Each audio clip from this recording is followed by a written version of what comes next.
racing so fast I can practically hear it from here. Poor thing.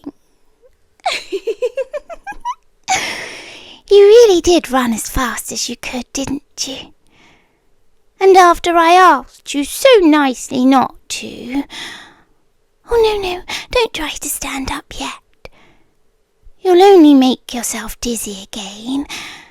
Besides, you've already learned how that ends, haven't you? Exactly. You run, I find you. You run further, I find you faster. Eventually, we both become tired and end up right back here again. It's almost becoming a routine. A terribly one-sided routine, but a routine nonetheless. Oh, don't look at me like that. I'm not angry. Surprised, perhaps. A little disappointed. Maybe even slightly offended. But angry? No, not with you. Never with you.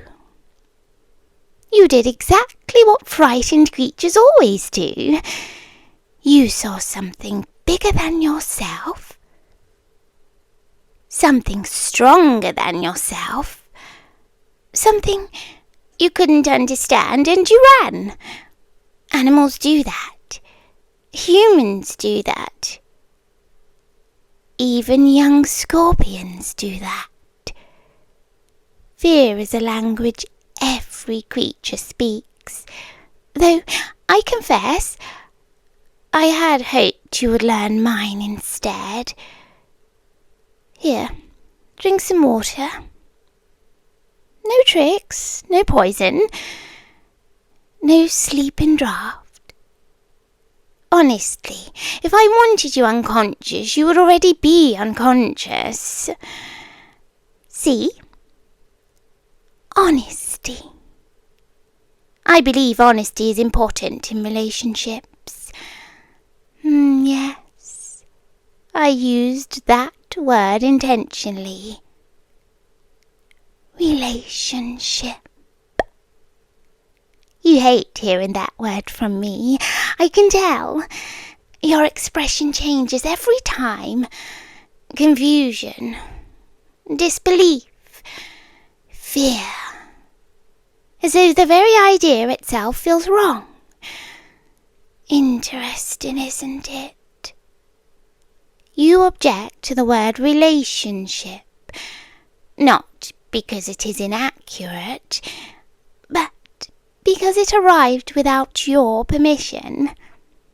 Humans place enormous importance on permission. Scorpions place enormous importance on bonds. Different species, different priorities. Drink? Please. Good. Thank you. See, you can trust me sometimes. You know, when I found your footprints leading away from the cavern this morning, I almost laughed. Not because your escape attempt was foolish, although admittedly it was. No, I laughed because of where you chose to run. North, toward the stone fields, toward open ground, toward sunlight. Exactly the place every hunting creature in these deserts searches first. You ran from one predator who had already decided not to harm you toward hundreds who hadn't made that decision yet. You really do have terrible instincts. Fortunately, I seem to have enough instincts for both of us. Oh, that upset you. Interesting. You dislike being spoken about as though you belong to me. Yet, if I had arrived 10 minutes later, you would have belonged to the Sandhawks instead. Ownership is such a flexible concept in the desert. At least I asked first. Well, eventually. Close enough. Oh, no, don't shrink away. You're safe here. Safe is a strange word, isn't it? A cage can be safe. A prison can be safe. A fortress can be safe. Safety and freedom really enjoy each other's company. Most creatures must choose one. I chose safety for you. You're welcome. Oh, I know you don't feel grateful. Not yet. But that's all right. Gratitude is one of those emotions that arrives slowly. Usually several hours after survival. Sometimes several years. But I can wait. Queens become very good at waiting. Would you like to know what frightened me? Not your escape, not really, no. What frightened me was how small you looked out there. You were so determined, so desperate, painfully fragile. One human, alone in an endless desert. You looked temporary. I didn't like that feeling at all. Temporary things disappear. I dislike losing things that matter to me. Especially when those things have names, voices, smiles. Especially when those things are you. Ah, that look. The look that asks, why me? A fair question, perhaps because you spoke to me. Most humans scream when they see my kind. Some pray, some attack. Most simply stare. But you spoke. You asked if I was injured. Do you remember? Of course you do. You found me beside the canyon after the rockfall. You should have run then. That would have been the most intelligent decision. But instead, you approached, carefully, cautiously. Terrified, certainly, but you approached. You asked me if I needed help. Help. A very human word. Do you know how long it had been since anyone had offered me help instead of fear? Long enough that I no longer remembered what it sounded like. Then you appeared. And suddenly I remembered. That was your mistake. Kindness is dangerous. People speak about cruelty changing the world. They're wrong. Cruelty is common. Cruelty is expected. It blends into the background. Kindness changes things. Kindness creates echoes. I'm still hearing yours. You helped free my arm from the stone, and you gave me water. You stayed despite your fear. Then you smiled, a tiny smile, nervous, uncertain, but genuine.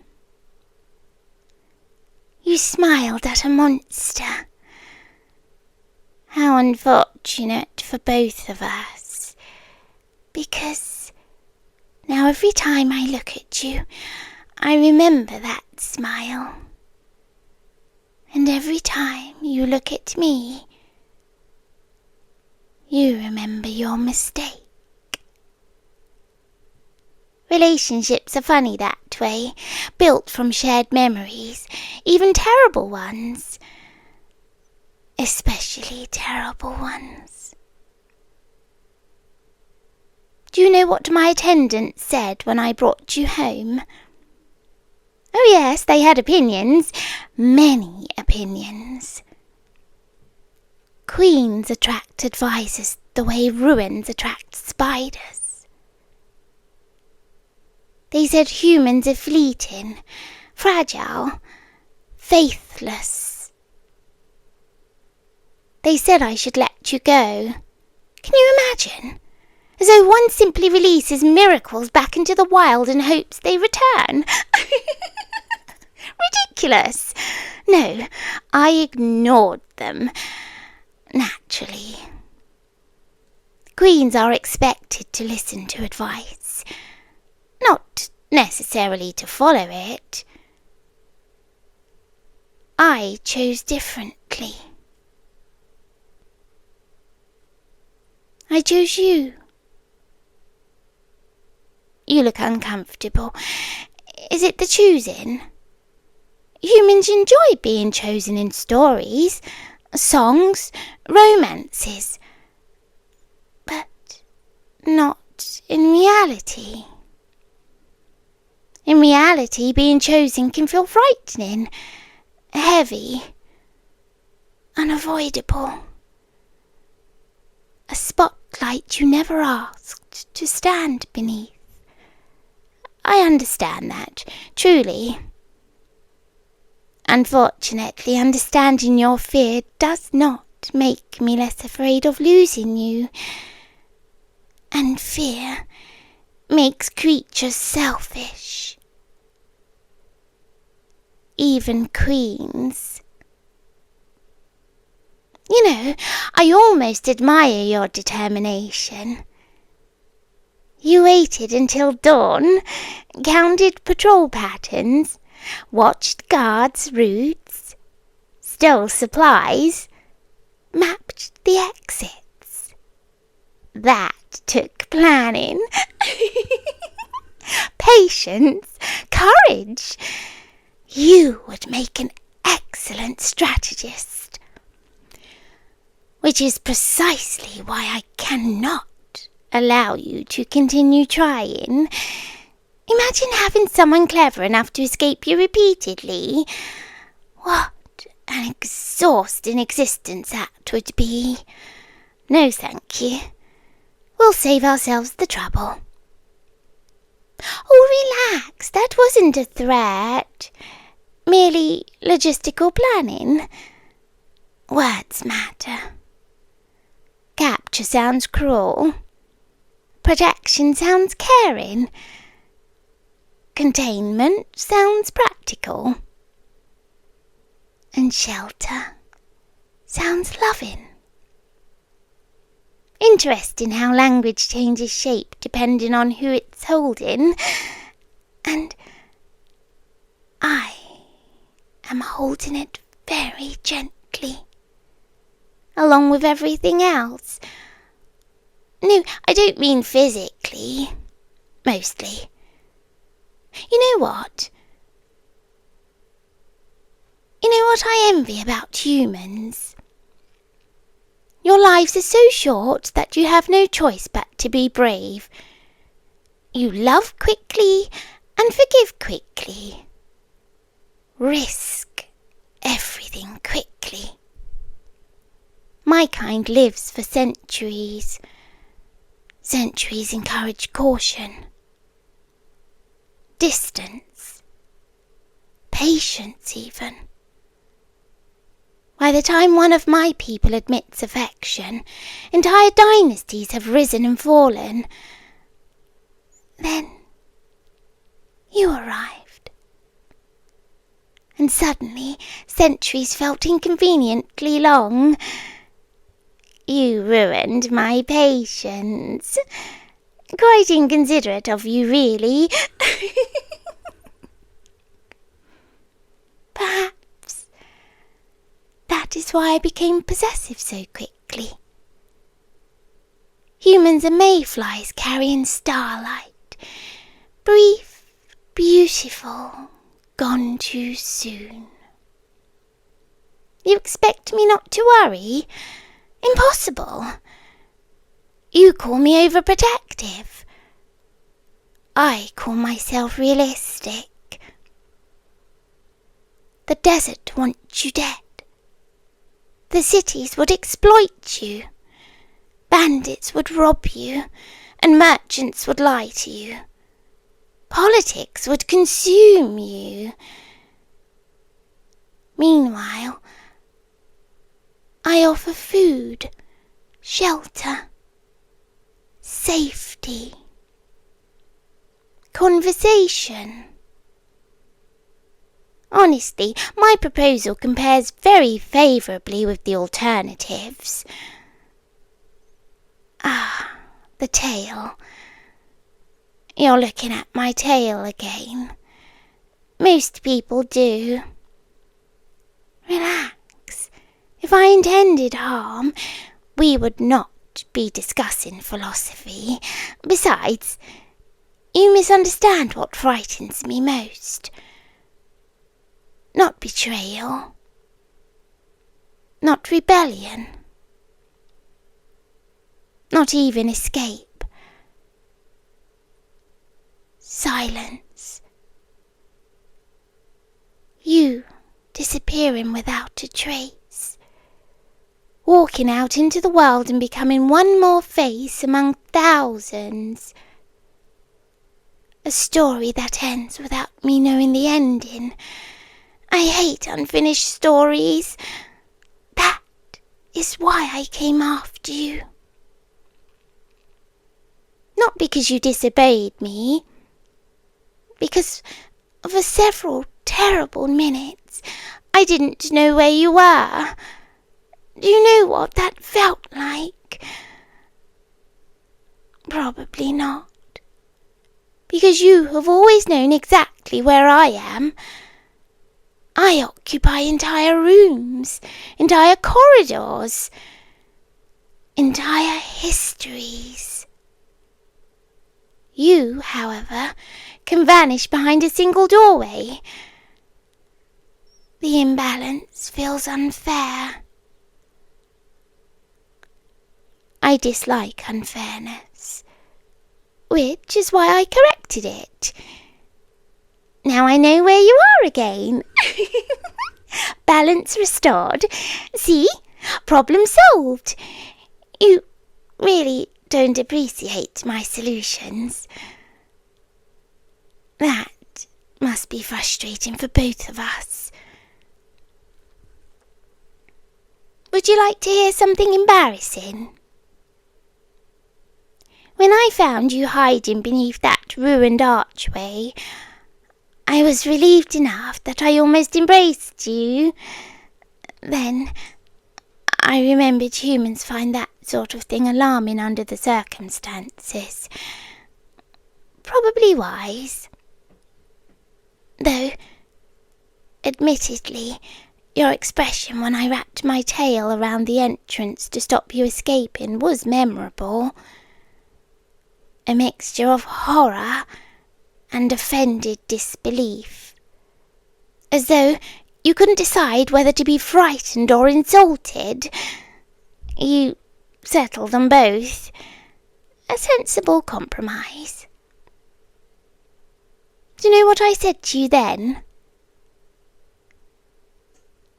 Exactly what I'm saying now.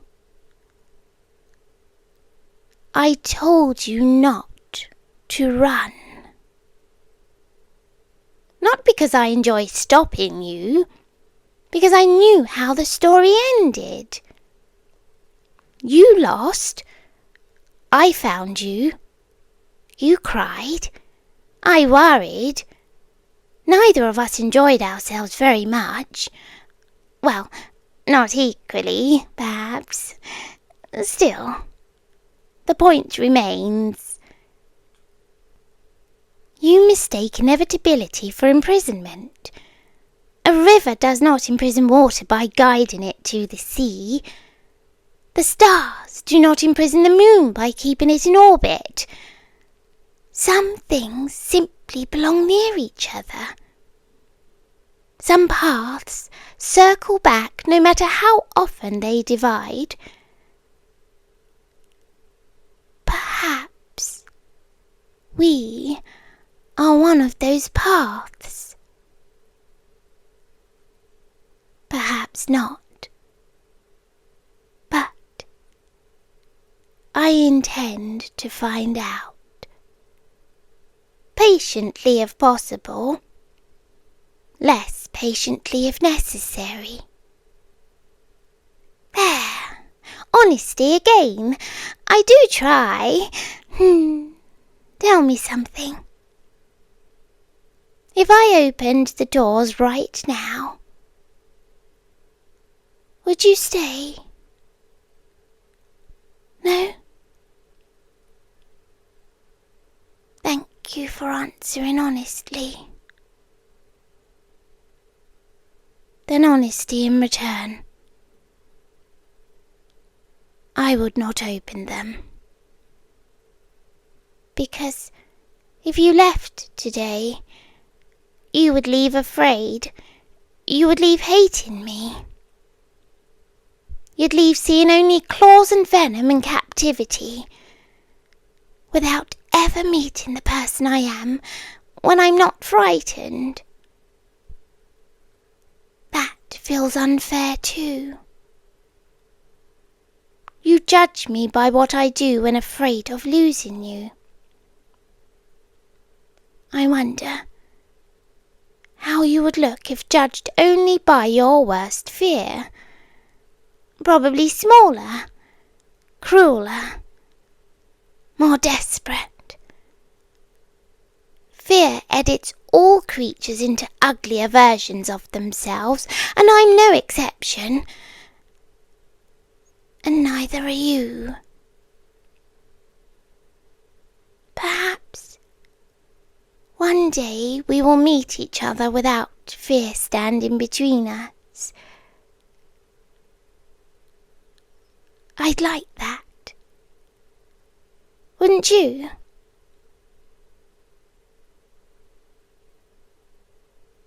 No answer. Fair enough. The sun is setting.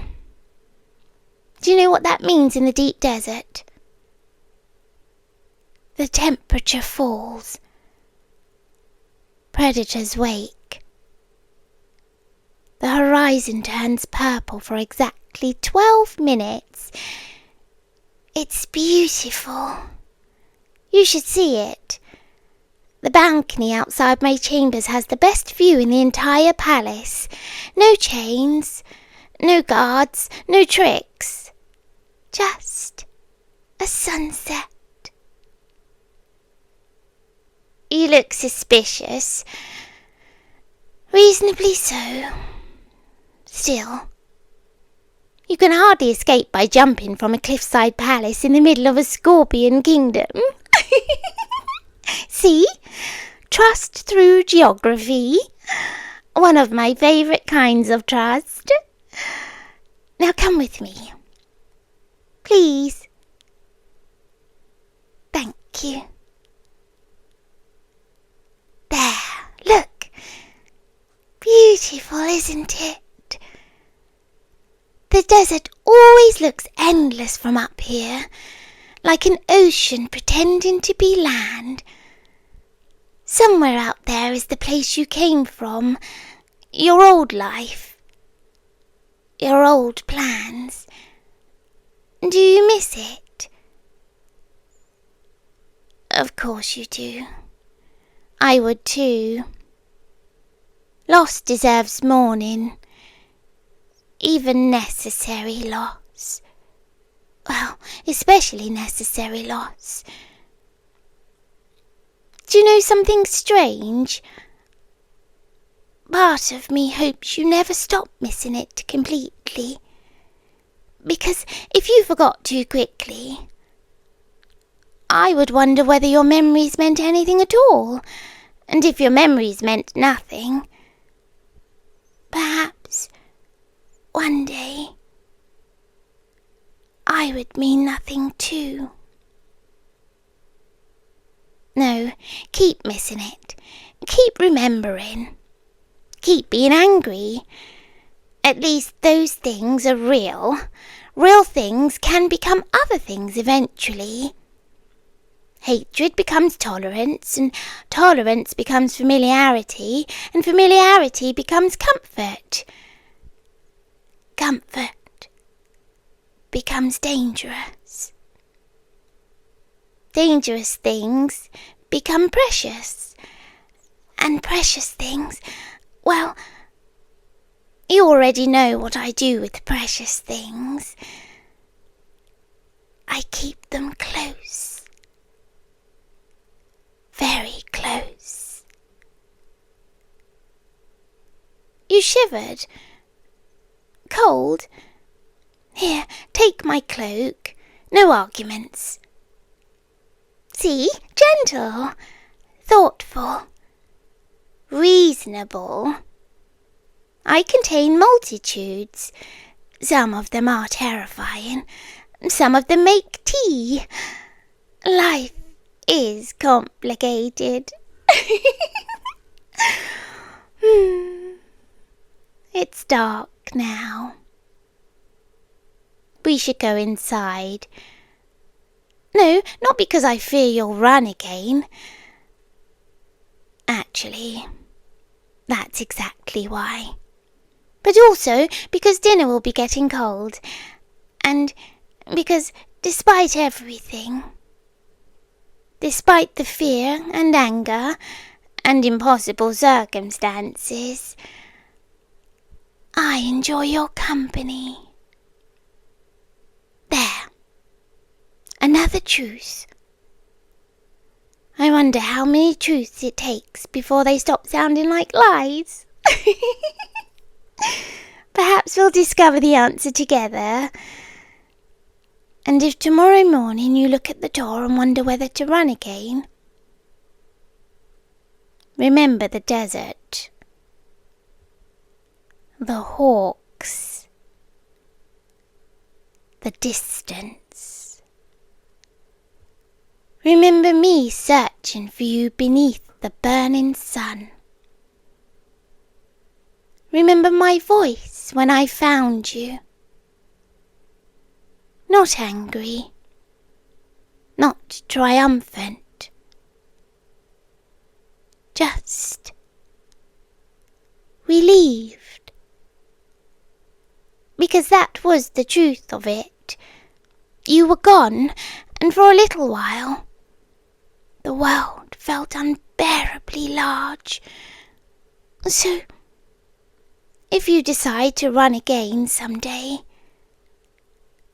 at least have the courtesy to leave a note. Queens worry too, you know.